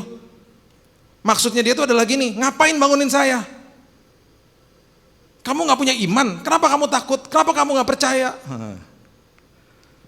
Jadi jangan sempatnya kita dalam hidup ini mengatakan itu pada Tuhan. Seolah-olah kayaknya Tuhan gak ada Pak, gak hadir Pak, Tuhan gak jawab saya. Gak mungkin, Tuhan selalu hadir. Seringkali dia menjawab bukan sesuai sama keinginan kita, makanya kita gak suka. Dia menjawab dan memberikan yang terbaik bagi kita, bukan sesuai keinginan kita. Itu Tuhan. Ya, itu sebabnya ketika kita mengerti ini, piala kita penuh melimpah, kita diberikan hikmat ketika melewati apapun masalah. Dan yang terakhir, di ayat yang ke-6, firman Tuhan katakan begini. Kebajikan dan kemurahan belaka akan mengikuti aku seumur hidupku. Dan aku akan diam dalam rumah Tuhan sepanjang masa. Saya akan tutup ya dengan kisah nyata ini. Saya ini peminum kopi nih. Ada yang peminum kopi nggak di sini? Pertama pasti banyak. Nah, yang suka espresso mana? Pasti berkurang. Nah, espressonya double shot, nah, lebih berkurang lagi. Cuman dikit langsung. Saya kalau ke Starbucks kadang-kadang triple shot malah. Jadi saya ini suka minum kopi. Terus kelompok sel saya di rumah juga teman-teman saya suka minum kopi. Nah tahun lalu, tahun lalu, bulan April, saya ngomong gini sama istri saya punya mesin kopi sederhana lah, biasa, Nespresso gitu ya. Itu buat istri saya sebenarnya, kalau peminum kopi itu biasanya nggak pakai mesin itu lah. Saya lihat sebuah mesin kopi yang dari beansnya keluar kopinya pas persis 1 cup gitu ya, jadi memang agak mahal lah harganya. Jadi saya bilang sama istri saya, aduh pengen juga ya punya mesin kopi kayak begini, supaya teman-teman juga pasti senang banget nih punya apa kalau disuguhkan kopi kayak begini nih baru kopi serius nih gitu. Udah cuman saya sama istri saya yang tahu. Terus di bulan itu kita pergi ke Bandung, ke rumah kakaknya dia karena mertua saya juga tinggal di sana gitu ya. Di mobil masih ngomongin lagi mesin kopi itu. Kan kalau menghayal kan gratis, kita ngayalin yang liatin mesin kopinya. Tiba-tiba sampai di rumah kakaknya, tiba-tiba mesin kopi itu ada di situ. Di ruang tamunya, kita berdua gini-gini langsung, mesin kopi, persis sama. Ih mesin kopinya itu yang tadi kita ngomongin. Terus kok kinclong banget. Sampai saya bilang gini, itu bersih banget tiap hari dibersihin ya? Enggak, kenapa bersih begitu? Gak pernah dipakai. Lah, kenapa gak pernah dipakai? Tombolnya kebanyakan, pusing gue katanya gitu. Terus akhirnya istri saya buka buku manualnya. Aku coba ya, dibuatin sama dia, waduh enak banget. Terus kakak ipar saya ngomong gini, lu tahu nggak? Dari 3 bulan lalu gue beli mesin kopi ini, nggak pernah gue pakai. Gue masih minum kopi tubruk. Gue pusing liat tombolnya banyak banget. Lu kan suka minum kopi, Bil.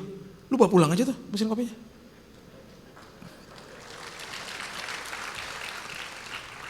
Saya pergi ke Bandung, ngomongin mesin kopi yang itu, pulang dari Bandung, bawa mesin kopi yang itu. Yang tahu cuman saya, istri saya sama Tuhan. Kayak Tuhan gerakin dia gitu, beli mesin kopi 3 bulan lalu terus nggak dipakai. Terus hatinya digerakin, kopi tubruk. Gak usah pakai mesin kopi tubruk, seolah-olah gitu, seolah-olah. Kok gitu, hebat ya Tuhan ya. Oke, itu kan porsinya saya ya. Nah oke, sampai di Jakarta, tiba-tiba beberapa hari setelah itu ada yang telepon istri saya, temannya. Ci, gue nih gini Ci, dengerin nih Ci. Gue beli 2 malam villa di Ubud, penginapan. Belakangnya sawah, bagus, buat orang tua gue. Gue salah beli. Harusnya gue masukin bulan Mei, jadi masuk ke bulan April. Nah orang tua gue gak bisa pergi bulan April. Tiket ini penginapan gak bisa di-refund. Buat lo aja, mau gak? Ajak Billy tuh, tengah minggu kok nih, gak bukan weekend. Pasti kan gak ada jadwal khotbah. Saya lihat, oh ya bisa. Itu juga luar biasa tuh, kayak waktu dia mau beli bulan Mei, kayak Tuhan diarahin tangan, seret, April. Bisa gitu ya Tuhan ya. Padahal nih orang teliti banget loh teman kita nih. Teliti banget orangnya, kok bisa salah gitu. Pokoknya gini, karena ini salah gua, nanti tiket pesawat gue beliin deh sekalian. Sama nanti kalau dari airport ke Ubud kan jauh tuh, gue siapin mobil. Udah lo baju aja udah. Udah ya, kita berangkat. Sampai di sana buka pintu, terkaget-kaget dong. Belakangnya bukan hanya sawah aja, hutan. Hutan, ada sungai, ada burung beterbangan di mana-mana. Istri saya sampai terduduk dan nangis. Terus dia bilang gini, aku ada pengakuan nih. Kenapa? 2 bulan lalu aku berdoa sama Tuhan. Tuhan, jadwal udah sibuk.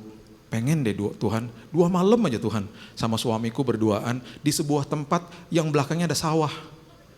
Kok bisa ya Tuhan kasih persis 2 malam belakangnya sawah. Plus dikasih hutan lagi. Saya waktu dengar begitu, saya bilang gini, lain kali jangan minta 2 malam. Minta 2 malam dikasih 2 malam. Minta seminggu lain kali. Bercanda. Maksud saya gini loh, mesin kopi sama villa di Ubud itu bukan kebutuhan, itu keinginan. Kalau keinginan aja Tuhan kasih sampai sedetail itu, apalagi kebutuhan. Apalagi yang namanya kesembuhan, apalagi yang namanya pemulihan, berkat Tuhan. Dia udah siapkan yang terbaik bagi kita. Kalau sampai sedetail itu dia kasih buat kita, itu betul-betul kemurahan kebajikan Tuhan tuh mengikuti kita kok. Sampai dia tahu sampai segitunya. Jadi kalau mau kopi gratis, silahkan ke rumah saya. Drive thru juga boleh, ntar saya buatin. Jadi hidupi Mazmur 23, dan saya percaya kehidupan kita dimerdekakan sama Tuhan, dan kita akan menjadi orang-orang yang lebih daripada pemenang. Berikan tepuk tangan kita untuk Tuhan kita. Bapak terima kasih buat sore hari yang luar biasa. Kami merasakan hadirat Tuhan di tempat ini, dan hadirat Tuhan akan terus bersama-sama dengan kami sepanjang minggu yang akan datang. Kami percaya Tuhan, dimanapun kami berada, ketika kami ada di dalam hadirat Tuhan, perkara besar terjadi. Kami percaya Tuhan bahwa kami tidak akan kekurangan sesuatu apapun. Pada hari ini kami belajar bagaimana kami hidup di dalam damai Tuhan, supaya kami tenang, segar, mengambil keputusan dengan benar. Ketika ada ujian dalam hidup ini, ketika ada pergumulan hidup dalam hidup ini, kami tahu kami berjalan bersama Raja atas segala raja. Bahkan kami disiapkan hidangan di hadapan musuh kami, karena kami pasti bisa tidur nyenyak. Kami bisa makan Tuhan, kami gak akan stres, karena ada Tuhan yang menyiapkan segala-galanya. Dan pada akhirnya kebajikan dan kemurahan Tuhan senantiasa mengikuti kami Tuhan, kami, keluarga kami. Tuhan, bagi yang sedang sakit, kesembuhan sudah terjadi dalam nama Yesus. Yang membutuhkan pemulihan terjadi dalam nama Yesus. Kami terima Tuhan, karena kami tidak akan kekurangan sesuatu apapun. Kami adalah ranting, Kau adalah pokok anggurnya. Meteraikan firman ini, karena kami adalah manusia-manusia yang juga sudah dimeteraikan oleh Roh Kudus. Hanya di dalam nama Tuhan Yesus, kami sudah berdoa dan sudah menerima firman kebenaran. Kita sama-sama katakan, amin. God bless you.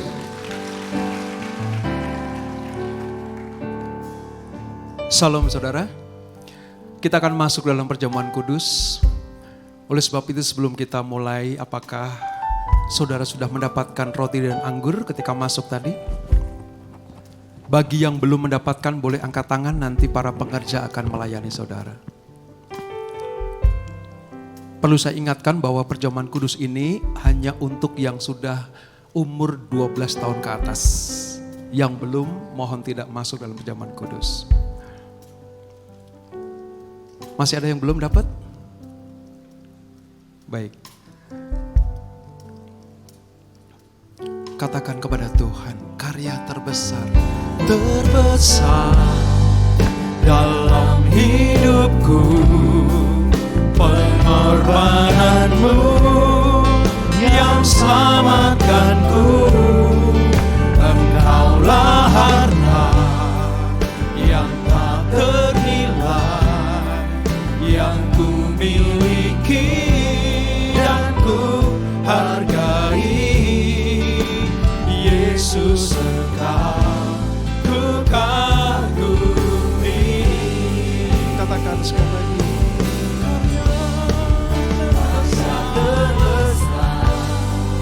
Dalam hidupku, pengorbananmu yang selamatkanku. Engkaulah harta yang tak ternilai, yang ku miliki dan ku hargai. Yesus, Engkau ku kagumi. Yesus, Engkau ku kagumi. Yesus, Engkau ku kagumi.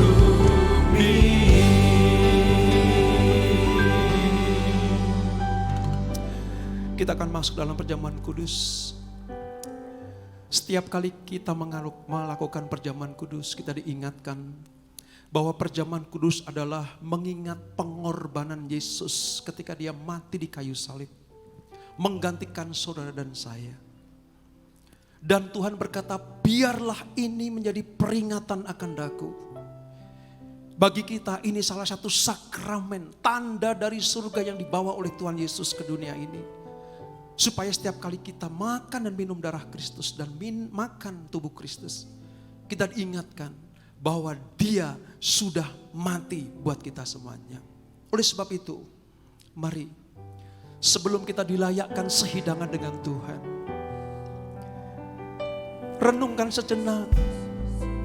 Jika ada sesuatu yang mengganjal di hidupmu, jika ada sesuatu yang membuat tidak layak hidup kita di hadapan Tuhan, entah lewat perkataan kita, lewat pikiran kita, hati kita yang tidak benar di hadapan Tuhan, mari kita minta ampun kepadanya. Dia Allah yang kudus akan bersekutu dengan kita, manusia yang terbatas ini. Minta ampun kepada Tuhan. Ampuni kami Tuhan, ampuni kami Yesus.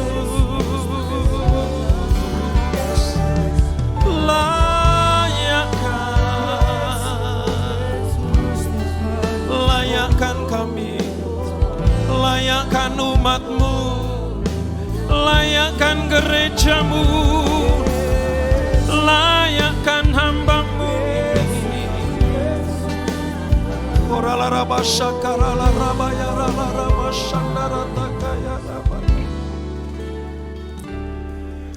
Tuhan mau memberkati saudara dan saya. Tuhan mau bersekutu dengan dirimu dan diriku. Kita akan sehidangan dengan Allah yang Maha Kudus itu. Oleh sebab itu, persiapkan diri saudara. Kalau engkau percaya bahwa yang kau akan makan dan minum itu adalah tubuh dan darah Kristus, maka itu adalah jawaban atas kehidupan kita semuanya. Milikilah iman. Ketika engkau mengangkat roti di tangan kananmu, itulah bilur-bilur Yesus yang akan menyembuhkan sakit penyakitmu. Dan ketika engkau minum anggur sebagai lambang darah Kristus, itu yang menyucikan, menguduskan, mengampuni hidup kita semuanya. Terima kasih Bapa, terima kasih. Kami mengingat akan kebaikan-Mu. Oleh sebab itu, kami akan melakukannya dengan iman yang penuh kepada Tuhan.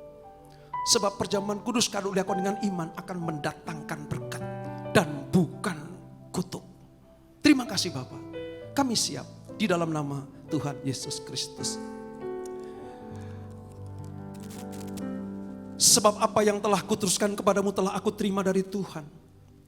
Yaitu bahwa Tuhan Yesus pada malam waktu diserahkan mengambil roti. Mari kita angkat roti di tangan kanan kita tinggi-tinggi.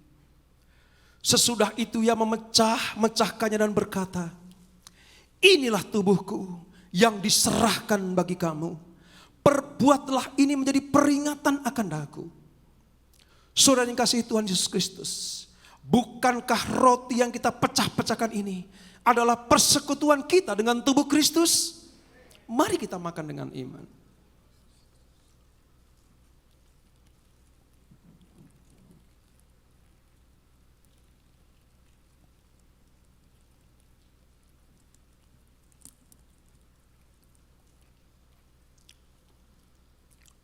Angkat cawan di tangan kanan kita tinggi-tinggi. Demikian juga ia mengambil cawan sudah makan lalu berkata, cawan ini adalah perjanjian baru yang dimeteraikan oleh darahku. Perbuatlah ini setiap kali kamu meminumnya menjadi peringatan akan aku. Saudara yang kasih Tuhan Yesus, bukankah cawan pengucapan syukur yang atasnya kita ucapan syukur adalah persekutuan kita dengan darah Kristus? Mari kita minum dengan iman.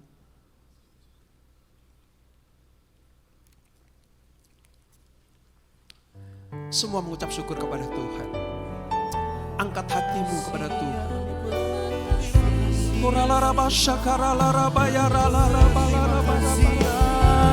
Mari kita mengucap syukur atas anugerah Allah yang luar biasa ini. Mengucap syukur atas persekutuan yang indah dengan tubuh dan darah Kristus. Mengucap syukur atas karya-karya Allah dalam hidup kita. Mengucap syukur atas perbuatan Allah yang dahsyat buat kita semuanya. Mengucap syukur kepada Tuhan. Mengucap syukur kepada Yesus. Haleluya, haleluya. Haleluya, haleluya, haleluya, haleluya. Tahun 2023 adalah tahun untuk bangkit dan menjadi pemenang.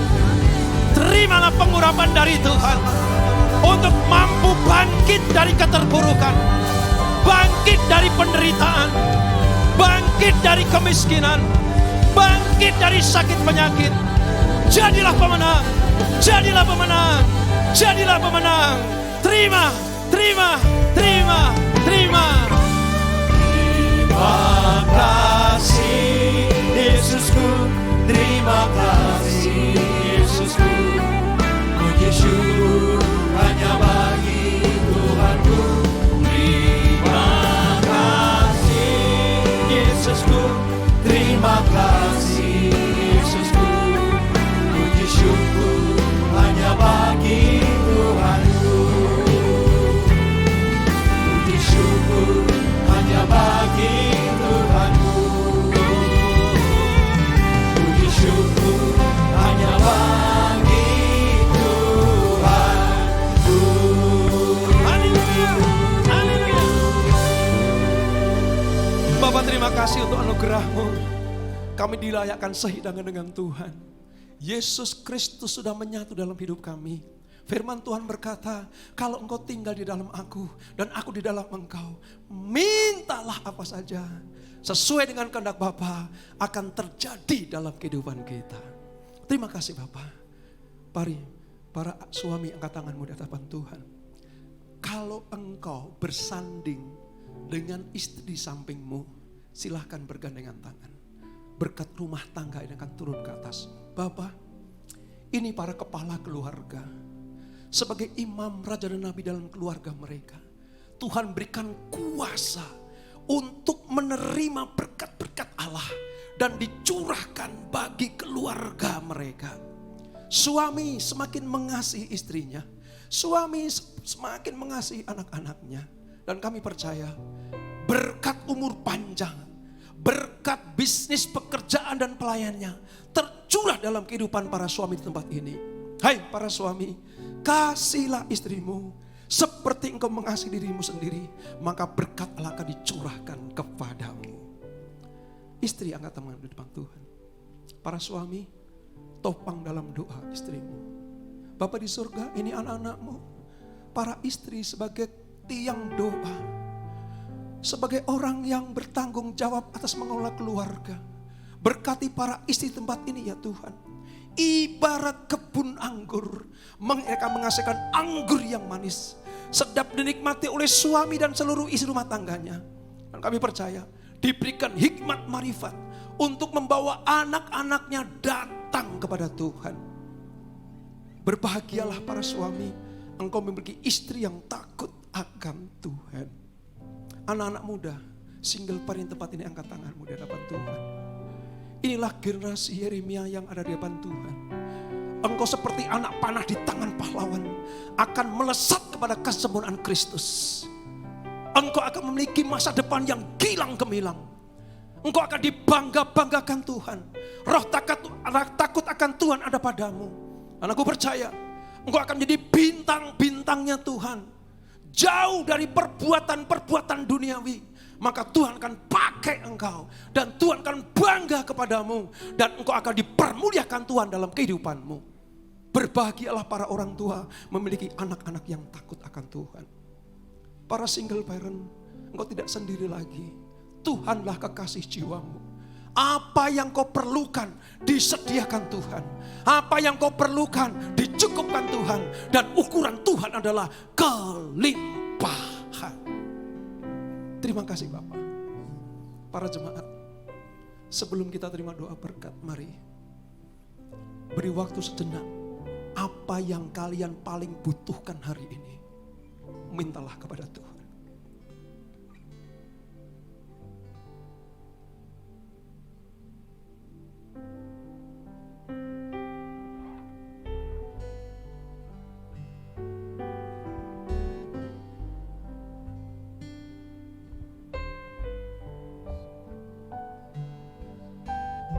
Kau dengar Tuhan, isi hati anak-anakmu. Kau dengar Tuhan, keluh kesah mereka. Kau dengar Tuhan, kerinduan anak-anakmu. Aku percaya, doa yang keluar dari hati yang paling dalam, air mata yang keluar darimu akan ditampung dalam kirbatnya Tuhan. Nantikan saatnya, nantikan jawaban doamu dari Tuhan. Maka engkau akan dibuat menari-nari di hadapan Tuhan. Kain kabungmu akan diganti dengan tari-tarian di hadapan Tuhan. Yang sakit disembuhkan, yang berbeban berat diberikan kelegaan, yang terikat dilepaskan. Seluruh jemaat GBI PRJ ibadah yang ketiga ini, semuanya diselamatkan Tuhan. Di dalam nama Yesus, di dalam nama Yesus. Yang percaya sama-sama kita katakan amin, amin, amin, amin. Angkat tanganmu di hadapan Tuhan. Pulanglah dan bawalah serta berkat kasih anugerah dari Allah Bapa yang berlimpah-limpah di dalam anaknya yang tunggal Tuhan Yesus Kristus. Dan persekutuan yang manis dan kudus menyertai kita semuanya. Mulai sore hari ini sampai Maranatha. Yesus datang untuk yang kedua kali menjemput kita semuanya. Bertemu di awan-awan yang permai. Menikmati kemuliaan kekal sampai selama-lamanya. Yang diberkati katakan amin, amin, amin, amin, amin. Tuhan Yesus memberkati. Shalom saudara. Kompetisi. Ya, itu adalah hal yang dituntut oleh sekolah dan pekerjaan supaya kita bisa diakui dan terus eksis. Tidak heran kalau seseorang dapat menggunakan segala cara untuk dapat memenangkan kompetisi tersebut. Dari flexing skill sampai koneksi orang dalam. Tapi sebenarnya apakah kita sebagai insan Pentakosta menggunakan cara yang sama dengan orang dunia? Kita akan temukan jawabannya dalam Voice of Pentecost kali ini. Cara orang Israel menang dalam setiap peperangan dapat kita adaptasi sebagai suatu pola. Tuhan melarang raja-raja Israel untuk memelihara banyak kuda supaya memperkuat pertahanan mereka. Padahal waktu itu bangsa lain seperti Mesir menggunakan jumlah serta kemegahan kuda serta kereta mereka untuk dapat memenangkan perang. Lalu bagaimana bangsa Israel untuk menang perang pada waktu itu? Setidaknya ada dua prinsip penting yang menjadi rahasia kemenangan bangsa Israel. Prinsip yang pertama, Mereka diminta untuk hidup takut akan Tuhan dan hidup sesuai dengan ketetapan yang telah diberikan Tuhan melalui hukum Taurat. Bukan kuda atau kereta perang yang membuat mereka menang perang, tapi apakah bangsa Israel sedang hidup takut akan Tuhan atau tidak. Sikap takut akan Tuhan inilah yang akan menjadi bukti bahwa bangsa Israel menaruh kepercayaan penuh kepada Allah, sehingga Allah memberikan kemenangan kepada mereka. Prinsip yang kedua adalah Tuhan memberikan kemenangan kepada seseorang atau bangsa yang terikat perjanjian dengannya. Tanda perjanjian Tuhan kepada seseorang biasa disahkan dengan penumpangan tangan atau penuangan minyak urapan. Mazmur 20 ayat 7. Sekarang aku tahu bahwa Tuhan memberikan kemenangan kepada orang yang diurapinya dan menjawabnya dari sorganya yang kudus dengan kemenangan yang gilang gemilang oleh tangan kanannya. Ayat ini mengajarkan bahwa kemenangan tidak diberikan kepada semua orang, karena kemenangan adalah pemberian Allah kepada orang-orang pilihannya. Ketika Tuhan berperang ganti kita orang yang diurapinya, maka kemenangan sudah pasti kita raih bersama dengan Dia. Kita sebagai insan Pentakosta perlu memiliki beberapa aspek atau gaya hidup untuk menjalani kehidupan yang adalah medan peperangan. Yang pertama, hidup sebagai pribadi yang diurapi. Waktu seseorang lahir baru, Roh Kudus memeteraikan perjanjian rohani kita sebagai anak-anak Tuhan. Tuhan terus berkarya dengan pengalaman baptisan Roh Kudus dengan tanda awal berbahasa roh, sehingga ada urapan dan kuasa bagi kita untuk menyelesaikan amanat agung. Pengurapan inilah yang membuat kita berjalan dari kemenangan demi kemenangan. Tapi bagaimana caranya? Pengurapan itu yang akan mengajar kita mengerjakan hal-hal sulit, menuntun untuk mengambil keputusan tepat, dan menolong untuk menerobos tantangan dalam menjalankan panggilannya. Tapi, kita perlu menjaga pengurapan dengan hidup intim dan takut akan Allah. Karena kedua hal tersebut akan membuat urapan selalu baru setiap pagi dan menjadi persediaan minyak di dalam buli-buli kita. Jadi, keintiman dan hidup kudus adalah sikap yang kita butuhkan untuk memperoleh hidup yang berkemenangan. Yang kedua, hidup senantiasa mengandalkan Tuhan. Mazmur 20 ayat 8 menulis bahwa saat orang lain memegahkan kereta dan kuda, tetapi umat yang diurapi Tuhan lebih memilih untuk bergantung kepada Tuhan yang menjadi sumber kemenangannya. Di saat orang lain mengandalkan hal-hal di luar Tuhan seperti pengalaman kerja, fasilitas, atau bahkan orang dalam, disitulah saatnya anak Tuhan untuk memilih mengandalkan Tuhan. Karena menggunakan jalan pintas untuk memenangkan kompetisi bukanlah kecerminan dari sikap mengandalkan Tuhan.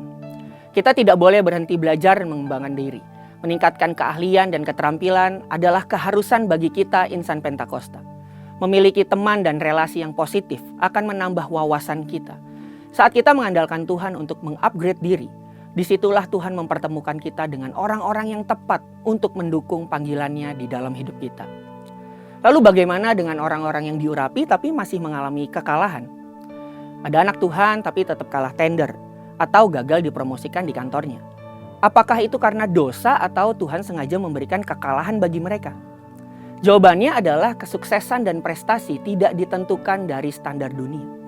Tuhan bisa mengizinkan kita untuk mengalami kekalahan karena untuk menerima sesuatu yang lebih baik atau untuk menyelamatkan kita dari sesuatu yang merugikan di kemudian hari. Contohnya adalah Tuhan Yesus. Ia disalibkan dan terlihat tidak berdaya dan seperti kalah dalam perlombaan dunia. Yesus seperti kalah di hadapan orang Farisi, orang Romawi, bahkan iblis. Tapi yang dunia tidak tahu adalah Yesus justru menang dari rintangan yang ada untuk menyelesaikan panggilannya di bumi. Yesus menang melawan ketakutan, intimidasi, pencobaan. Dan yang pasti, Tuhan Yesus menang atas maut. Kemenangan ini bukan hanya untuk dirinya sendiri, tetapi yang paling utama adalah kemenangan untuk seluruh umat manusia dari belenggu dosa. Allah pasti memberikan kemenangan bagi orang yang diurapinya. Tapi kita harus melihat dari kacamata Allah untuk memandang dan memaknai kemenangan itu. Jadi jawaban untuk pertanyaan di awal tadi adalah, kita insan Pentakosta yang diurapi Tuhan harus memiliki cara hidup yang berbeda dari orang dunia. Terutama dalam cara kita memandang dan meraih kemenangan. Orang dunia bisa menggunakan cara-cara yang salah untuk meraih kemenangan. Tetapi kita memiliki cara sendiri untuk meraih kemenangan yang diberikan Tuhan. Marilah kita memiliki keintiman yang berkualitas dengan Tuhan, senantiasa mengandalkan Tuhan dalam setiap aspek kehidupan kita. Inilah yang membawa kita hidup dalam pengurapan untuk meraih kemenangan dari Tuhan. Untuk penjelasan selengkapnya dari tim teologi kami, silahkan buka link yang ada di atas atau scan QR Code yang tersedia. Maranatha, Tuhan Yesus memberkati.